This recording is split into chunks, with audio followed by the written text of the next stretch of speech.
In 1953, two men in Cambridge announced that they had solved the secret of life. James Watson and Francis Crick built a wire model, published a paper in Nature, and accepted the world's congratulations with the ease of men who had never doubted they deserved them. The story the scientific establishment told was clean and triumphant. Two brilliant young minds, working from first principles, had deduced the double helix structure of DNA. It is one of the most celebrated scientific narratives of the 20th century. It is also, at its foundation, a theft. The critical piece of evidence that allowed Watson and Crick to construct their model was not deduced. It was not theorized. It was not stumbled upon in a flash of solitary inspiration. It was taken from a drawer, without permission, from the laboratory of a woman who had no idea her work was being used and whose name would not appear in the paper that used it. The image was called Photograph 51. The woman who created it was called Rosalind Franklin. For decades, the history of science learned to call her a footnote. The truth is that she was the discovery itself, and the myth was the crime. Welcome back to Medusa Awakened, where we unearthed the voices they tried to bury. Rosalind Franklin was not an assistant. She was not a technician. She was not a supporting player in someone else's story. She was one of the finest X-ray crystallographers working anywhere in the world at the time she arrived at King's College London in 1951, carrying with her a doctorate from Cambridge and years of precision research at the Central Chemical Laboratory in Paris, where she had developed the advanced X-ray diffraction techniques that would define the rest of her career and produce results no one else could replicate at that level. She arrived at King's College with a clear mandate: to lead the X-ray diffraction research on DNA. She understood this. Her doctoral student, Raymond Gosling, understood this. Maurice Wilkins, a physicist who had been working tangentially on DNA before her arrival, did not. He assumed, with the unexamined confidence of a man who had never been required to examine that confidence, that Rosalind Franklin was his assistant. She was not. She was his equal, at minimum, and in the specific technical domain she was about to dominate. She was his superior by a margin that her results would eventually make impossible to dispute. The conflict that followed was not a personality clash between two difficult people. It was a collision between a woman who knew precisely what she had been hired to do and an institutional culture that possessed no adequate framework for a woman who refused to defer to a man who outranked her only in his own assumptions. King's College London in the early 1950s was not a neutral environment. Women were not permitted to enter the senior common room where male faculty ate lunch. The daily architecture of academic life had been built entirely without women in it. And Rosalind Franklin navigated that structure as she navigated everything else, with precision and without apology. She set up her laboratory with meticulous care. She refined her techniques beyond the standard of the field. She began producing X-ray images of DNA at a resolution and clarity that no one had previously achieved. She was demanding, methodical, and absolutely certain of her methodology. The institution interpreted this as a difficult personality. She was doing what rigorous science requires, and she refused to do it any other way. The image that changed everything was produced in May 1952.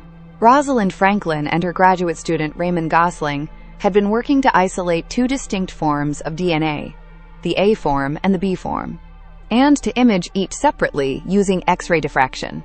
What emerged from the B form exposure was extraordinary by any scientific measure.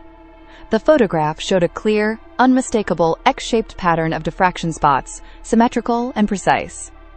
Radiating from the center with a regularity that told any trained crystallographer exactly what it signified, the molecule was helical, it rotated with a consistent geometry, and it had two strands. Photograph 51 was not a lucky accident. It was the product of approximately 100 hours of meticulous experimental work, of precise humidity and temperature control, of Franklin's custom-built camera apparatus, of her mastery of a technique that most scientists of the era could not execute at that level of precision. The image sat in her research files. She was not withholding it. She was doing what every rigorous scientist must do, verifying it, working through the mathematics to confirm that what the image suggested was fully supported by the underlying data before making any public claims. While she worked, Maurice Wilkins traveled to Cambridge. In January 1953, without informing Rosalind Franklin, without asking her permission, and without giving her any opportunity to consent or object, Wilkins showed Watson her photograph. Watson later wrote that when he saw it, his mouth fell open and his pulse began to race. The cross-shaped diffraction pattern was unambiguous. He knew immediately what it revealed. He returned to Cambridge and began building a model. The critical measurement he needed, the precise pitch angle of the helix repeat, came not from photograph 51 alone, but from a confidential progress report that Rosalind Franklin had submitted to the Medical Research Council. A document shared with Watson and Crick through internal channels in a way that circumvented any professional obligation to inform her that her exact numbers were being used.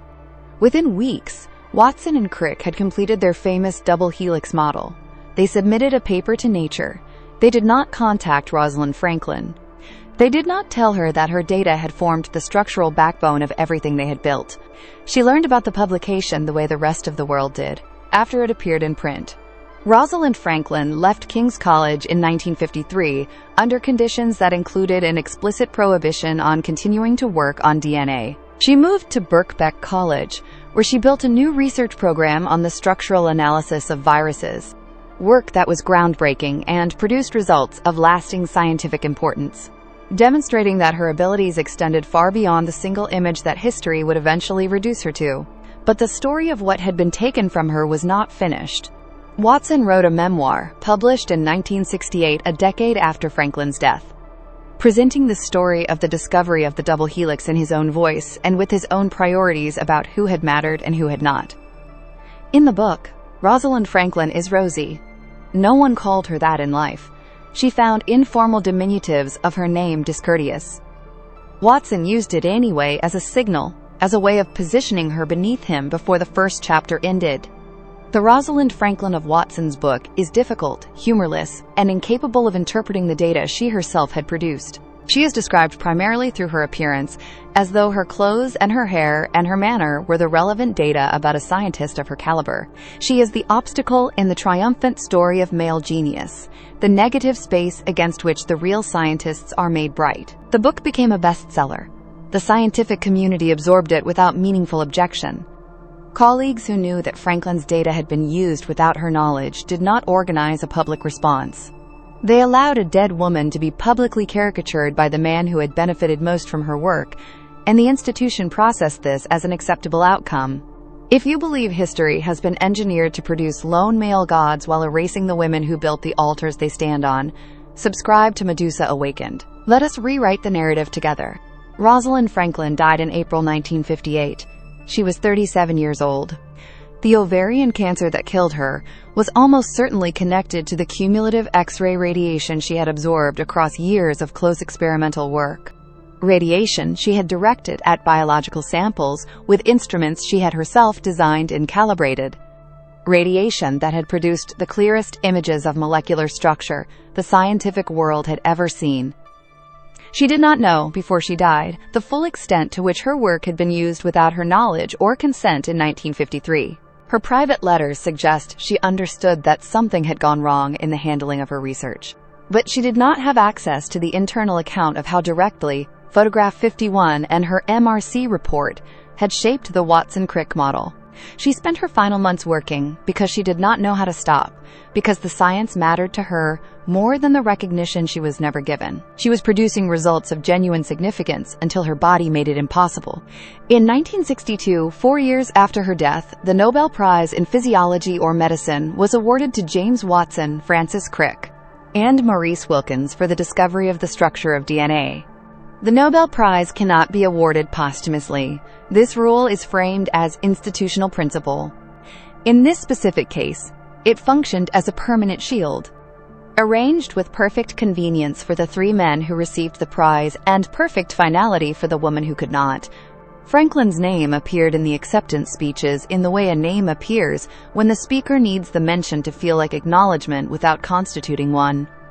The Nobel Committee was not uninformed about her contribution.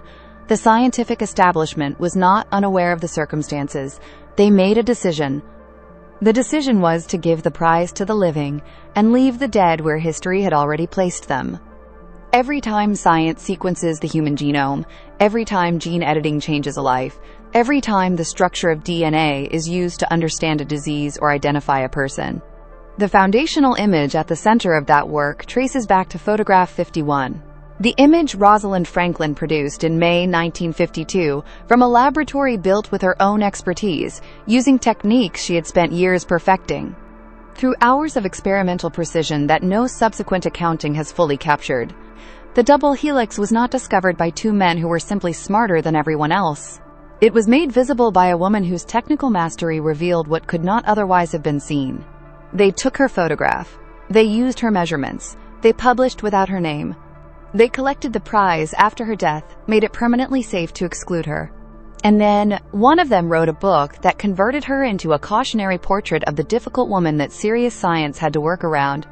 The science does not lie. The structure of life was decoded, using the work of a woman who gave her health to produce that work and received in return an invented nickname.